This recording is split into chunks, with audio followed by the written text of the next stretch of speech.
Good morning to all.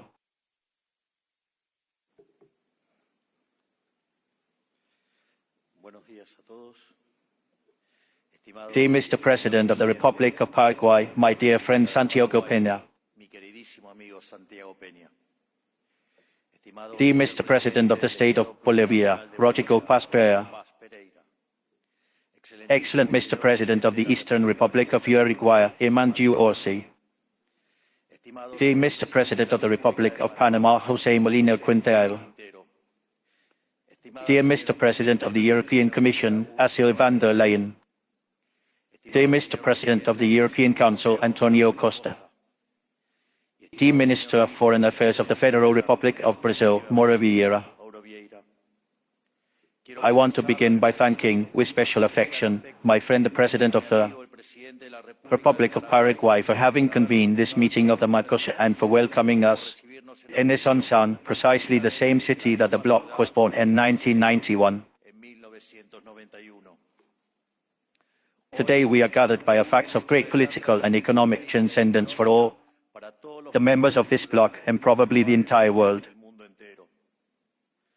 After 25 long years of negotiations, we finally signed the free trade agreement between the Mercosur and the European Union, perhaps the greatest achievement obtained by the Mercosur since its creation and the result of a strategic decision that Argentina contributed to promote with determination during its temporary presidency last year.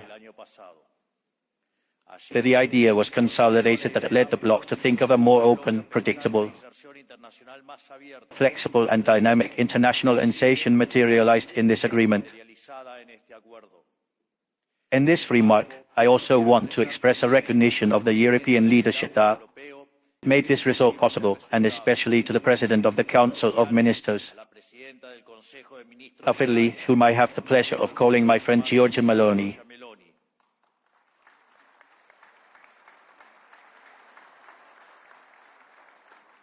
Her commitment and support were decisive for this agreement to be made today. But I want to insist on something. It is fundamental that, in the stage of implementation, the spirit of what is negotiated is preserved. The incorporation of mechanisms that restrict that access, such as quotas, safeguards or equivalent effect measures, will significantly reduce the economic impact of the agreement and will undermine the essential objective of it.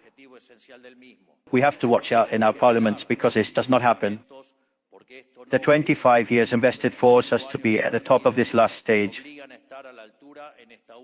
As a prophet of a dystopian future, Argentina understands firsthand that the closure and protectionism, supported by the rhetoric instead of the results, are the main causes of economic stagnation and the growth of poverty.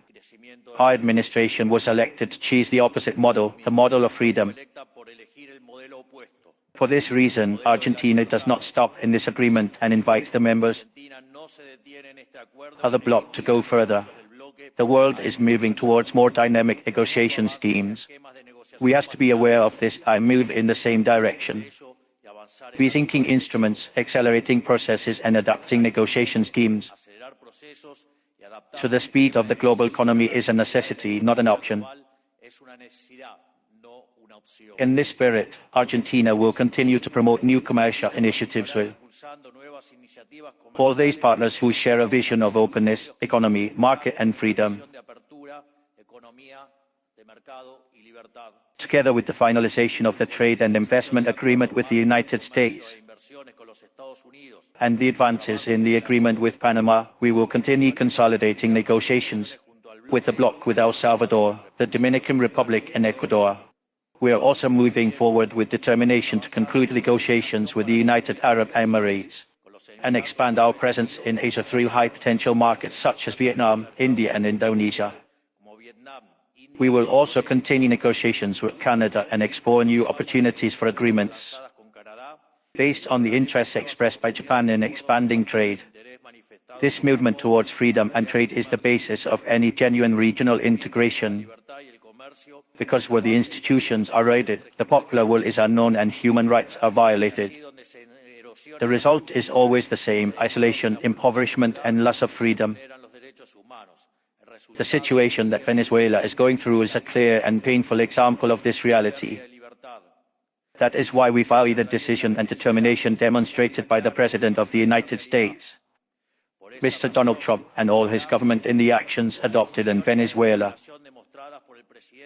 that led to the capture of the drug addict dictator Nicolas Maduro.